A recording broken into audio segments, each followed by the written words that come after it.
After two of the most disappointing losses of the Mike Tomlin era, the Steelers' backs are against the wall. Despite that, the team is right in the thick of the playoff race with an important chance to improve postseason hopes on the road this afternoon against Gardner Minshew and the Indianapolis Colts. We have all the latest on the playoff-like matchup coming up next. You are watching Steelers Kickoff live right here on KDKA TV.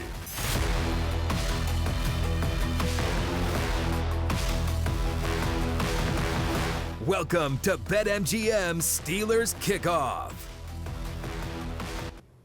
It's a Saturday game day as you look at Lucas Oil Stadium, the site of this week's matchup with the Indianapolis Colts. Steelers looking for a win. It's coming up later this afternoon, and you will watch the game live right here on KDKA TV. And welcome inside our studios here at KDKA, a special Saturday edition of the Steelers Kickoff. Bob Pompeani, joined by the quarterback of the program, Mr. Charlie Batch, here on a Saturday. It feels like Sunday, though. You know, a little later, Rich Walsh and Jerry Dulac will join us in Indianapolis.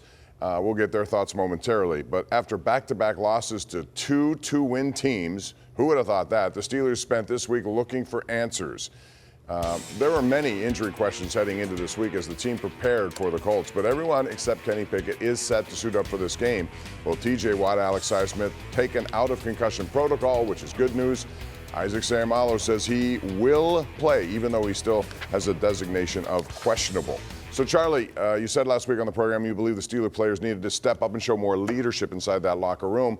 Do you think that was even emphasized more this week after two of those brutal losses? It really was, and it's only because a lot of the players now are speaking in the locker room about how they're going to take ownership, who's going to step up in that leadership position. But ultimately, when your captain is not there in Kenny Pickett, who's going to fill that void? And, of course, you hope it's Mitch Trubisky, but at this point, you just don't know. But all of a sudden, now questions about the leadership on the offensive side are starting to be asked. Hopefully somebody steps up. Now, this is the time to do it, and since we have our quarterback here in the studio, let's talk about the quarterback position because the Steelers, they are sticking with Mitch Trubisky this week. So do you think that's the right move, Charlie, and how can he improve his play? I do think it's the right move because he's been preparing to be the backup since he signed back in the offseason when the Steelers redid his contract. So here he is with another opportunity, and of course sometimes it takes a game or two to start warming up and get the game speed. Hopefully this game now is able to get Mitch where he needs to go and get this offensively, get that spark so they can go out there and score a lot more points than what they've done in the past. Certainly need to do that today, especially on the road, where they played pretty good football this year. Time to head out to Indianapolis. Speaking of the road, Rich Walsh and Jerry Dulac arrived there yesterday, and they join us now to discuss more of the headlines from the previous couple of weeks. Guys? All right, thanks a lot, Bob. I'm in downtown Indianapolis outside the Steelers Hotel, getting ready to head over to Lucas Oil Stadium in a couple hours, and you can see Victory Field, the home of the Indianapolis Indians, also behind my left shoulder. That is the Pirates AAA affiliate, and Lucas Oil Stadium's over my right-hand shoulder. And one thing that we're going to be talking about today is that Steelers offense. The Steelers offense has to be better. We sound like a broken record. They have to score more points. And Mitch Trubisky has to be better at the beginning of games. He can't afford another terrible start like last week. The reason why he should be better this week, Trubisky went through a full week of practice with the first unit. Last week, he had about a day of practice. The one thing that could help or hurt Mitch, he likes to be aggressive. We saw it last week. Interception early, and it could have been 3, but it wasn't. And he definitely got better as the game went on. It should help for sure. We need the reps. I need the reps. Just allows me to continue to get comfortable in the offense and continue to work on timing with these guys and operating the offense. So a full week of work is going to be helpful. It's good. It's good. Open communication. Just a lot to learn from, and a lot of it's timing and rep-wise. And a full week is going to help with that. All right, now it's time to bring in our Steelers insider, Jerry Dulac. And Jerry, we've heard fans, we've heard some media talking about Mason Rudolph. Should he play? Should he get a chance? What do you think? Is there a short leash? What if he struggles today, Mitch Trubisky? Do you see Mason Rudolph? Rich, I don't think Mitch Trubisky is on a short leash, but I will tell you this. Mike Tomlin emphasized during the week, he made a point to say how big a game this is, not just for them, but for the Steelers. And he's going to pull out all the stops. There's no turning back today. They need to win this game. So if Mitch Trubisky would be struggling, say, into the second half, and they need a spark, they need to do something, they get down again 10 points, 12 points, I wouldn't be surprised to see Mason Rudolph. Well, there's no question the Steelers receivers have to help out whoever's playing quarterback at some point today. Deontay Johnson, George Pickens, both have been frustrated this year. And you heard Pickens earlier this week in the locker room talking about route running. Do you think that's carrying over into the locker room, boiling over? Do you think other players are now frustrated because everyone is frustrated? Well, I don't think there's any question, Rich, that the behavior of the wide receivers has an effect on other players. Now, to what degree and how disruptive it can be, I don't know, but I can't imagine. Well, I know that a lot of those guys, certainly some of those guys, if not a lot of those guys, really don't like that type of behavior. When George Pickens talks about route running, yeah, he needs to talk about route running going 100 miles an hour instead of the way he runs routes, and he runs lazy routes, and that's what he has to improve. You can see it on those crossing routes. He's not going full speed, and that's what he has to work on, and that's what he has to do better. There's no question about it. All right, thanks a lot, Jerry. As always, good stuff, but I would like to see George Pickens run a little bit further routes down the field. Guys? Yeah, I'd like to see those balls right there, too, and big plays. They haven't had many quick strike plays over the course of the year. Thank you very much, Jerry and Rich. Back with more of you a little bit later. But now it's time for our weekly quarterback analysis presented by Cleveland Brothers. And Charlie, last week we saw an offense that looked a lot like the first half of the season, meaning a lot of short passes to the sidelines. Do you think the Steelers need to let Mitch go deeper, take some shots, rip it a little bit? Well, you would like to, and I know Mitch talked about throwing the football down the field, but we have to remember this is still Matt Canada's offense. 85% of what you're seeing is what they've been installing since they came in here at the beginning of this offseason. So he just has to be smart. Now, it makes it important to now try to get that running game going. And if you can get that now, hopefully that play action game, taking those deeper shots down the field because you're protected with that offensive line, will allow Mitch to flourish today. Yeah, we'll talk more about the running game in just a second. We're just getting started here on Steelers Kickoff. When we come back, a look at the dynamic duo on the edges for the Steelers, both now out of protocol. We'll talk about them next right here on BetMGM Steelers Kickoff.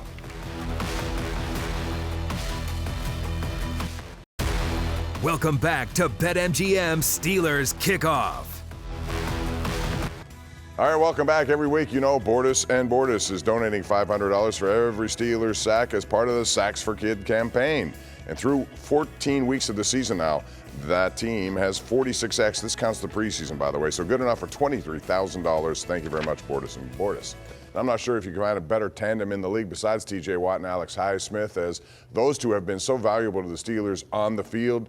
And if you look at the numbers, you will see what I'm talking about. Both players around 50 tackles, 20 total sacks between them, 5 forced fumbles, and 2 picks. Both players received good news this week, clearing concussion protocol. They both will play today. So, Charlie, how do they impact the game knowing that Indy will scheme against them? Oh, this is going to be something that really they're going to be tested. And if you're the Colts, you would be smart to go after them and see if they rebounded from injury there. But ultimately, what's going to happen as far as what the rotation look like for these guys. We know if they're healthy, they're making an impact on the field. But right now, there's still a question mark only because they just were cleared with concussion protocol. Yeah, we've seen a lot of quick passes trying to avoid the pressure that those two bring. And even with both guys healthy today, which is good news, top backup Nick Herbig, he's going to get some time. And every time he gets in there so far, Charlie, he seems to make an impact. What have you liked about him? Yeah, I mean, his guys, he's working his tail off and he's earning the reps that he's getting. But which player do you remove off the field? And the more that he starts to play into those starter reps, that impacts the special teams games, which he's been very impactful this season. But either way,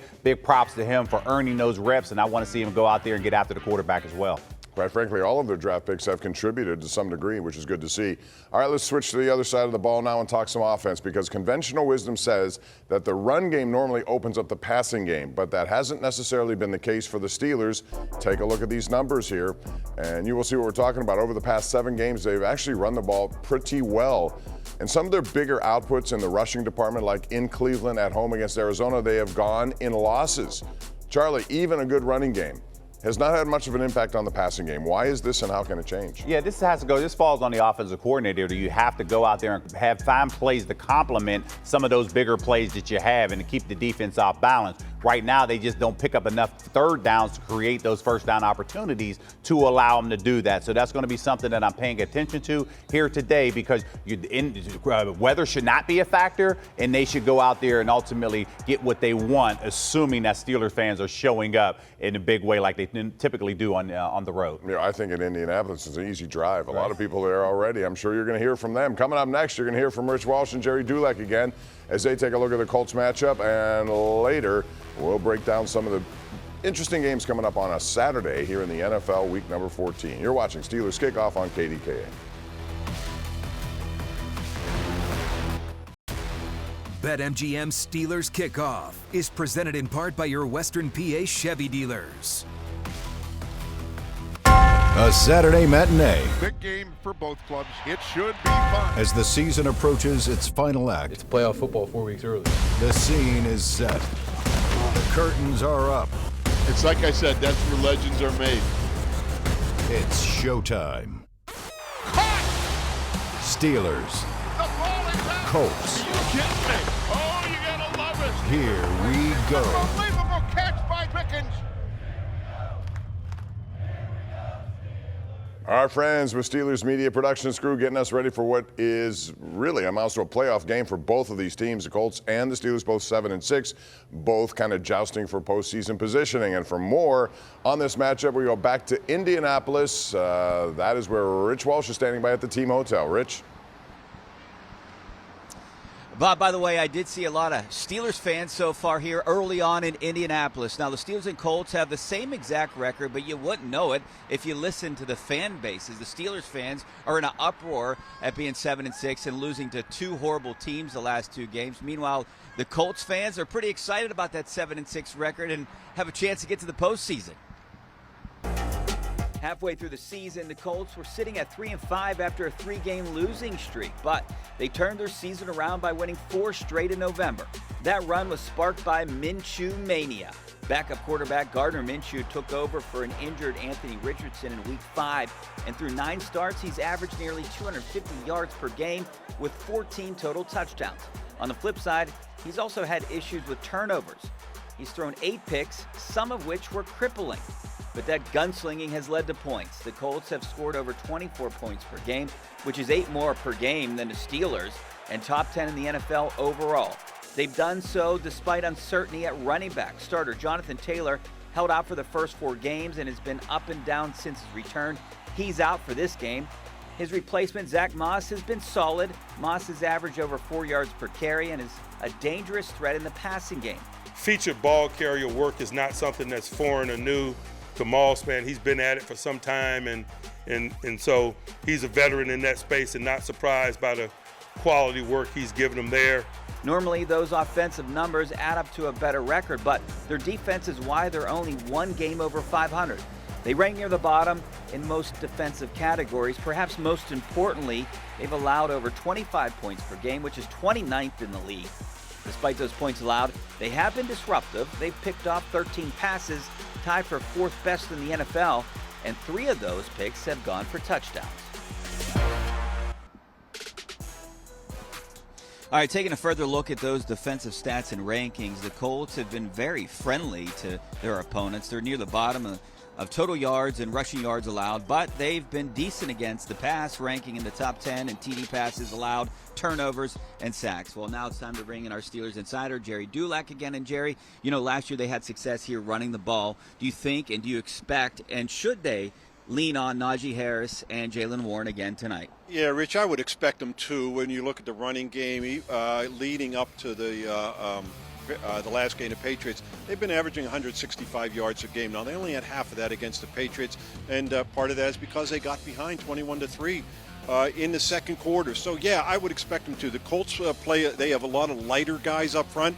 I think you see the Steelers use a little power football. I think you'll see the old style, almost Chuck Noll attack, a lot of tackle traps and counters today against a lighter defensive front. So, yeah, I would expect them to want to run the ball and have success doing it. Yeah, I totally agree, Jerry. All right, guys, back to you in the studio. Thanks, gents. We appreciate that. And today, you know, is a rare opportunity to watch the Steelers play on a Saturday. They've only had a handful of these games over the years, but my colleague here was involved in some of them. Under Mike Tomlin, you can look, the Steelers have only played Saturday 3 different times. The most recent, you'll remember the Christmas Eve game, that comeback win over the Raiders. The other 2 were all the way back in back-to-back weeks of 2011 season, and Charlie Batch was involved in those games. A win over the Cardinals. Charlie, what do you remember about Saturday football specifically in those games? Yeah, it changes up your schedule for sure because you're used to playing on Sunday, but I do remember in that game, Ben Roethlisberger had a big throw to Mike Wallace, 95-yard touchdown. He's happy as heck because that was the longest touchdown in his career. He comes to me and says, Charlie, have you ever had a 90-yard touchdown?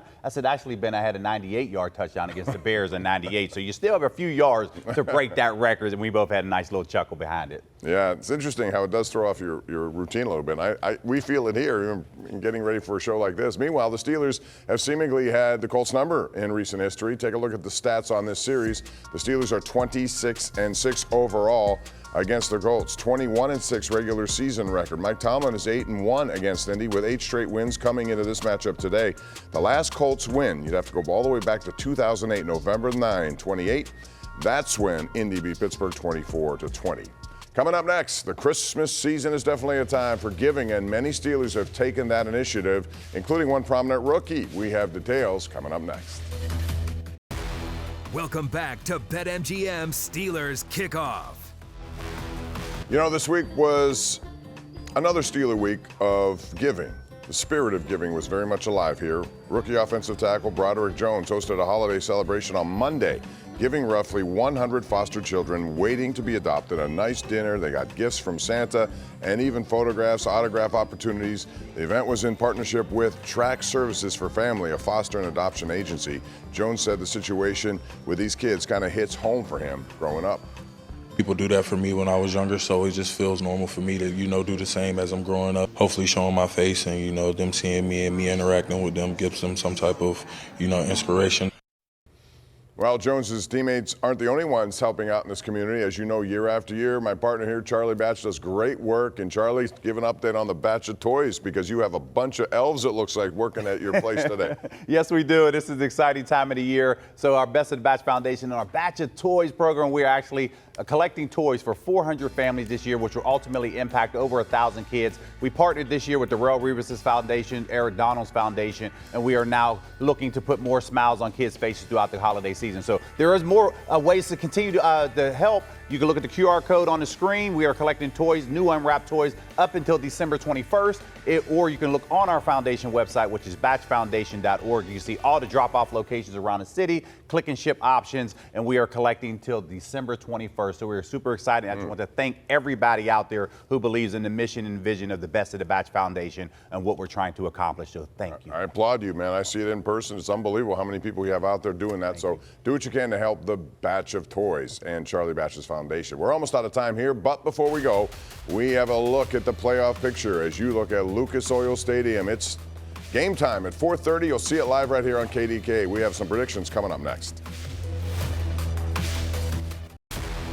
BetMGM Steelers Kickoff is presented in part by your Western PA Chevy dealers. All right, let's talk playoff picture because it's still very much out of focus. There's so many teams involved here. When you look at it, you can see 5 teams, Charlie, at 7-6. So all of these tiebreakers, and they go on and on and on trying to figure out.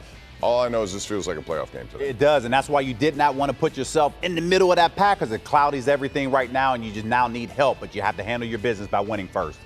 Well, I know this. It's going to be a busy weekend. We got games today and tomorrow. Of course, you'll see the Steelers at 4:30, but also Minnesota, Cincinnati, and Jake Browning is heating up certainly, and the Bengals now have another life. Broncos and Lions, that'll be later tonight. Now it's time for some predictions. As you take a look what's on the line tomorrow, we're going to have the Bears and the Browns. You got the Ravens and Jags, some big games. All right, Jerry, Rich, predictions. What do you got? Must-win situation for the Steelers. I like the Steelers in a close one here, 24-23. I can give you stats and analytics, but I feel like the locker room is a different feeling. I like the Steelers to win by 1. Rich, I've seen it too often around the NFL, and I've seen it too often with this team. Just when you think they're bad, just when you think they stink, they bounce back. But until they can score more points, I still like the Steelers in a low-scoring game, 19-17. All right, 2 low-scoring games. Back to you guys. See what you guys got. The under is a popular choice every week, it seems. Charlie, Indy is 5-2 on the road, but they're only 2-4 at home. So what do you think is going to happen today? Everything's telling me right now is going to shift to the Colts direction. But listen, Minkah Fitzpatrick came out and he said this is a playoff game. And you want to know what? I'm believing what Minkah is telling me right now. I'm picking the Steelers 16-13 today. Well, it's Christmas time, which means ties are plentiful. We're going to see some under the Christmas tree. You're going to see one today, I think. 16-16. I can't figure out what to think about this game. All I know is normally there are 1 or 2 ties throughout the course of the NFL season. Looking for one today, I don't know what that'll do to the focus. It'll really mess it up. Yes, it would. Need a little eggnog to try to figure this out. But you're going to see it all. One thing about the NFL, it is always interesting to watch.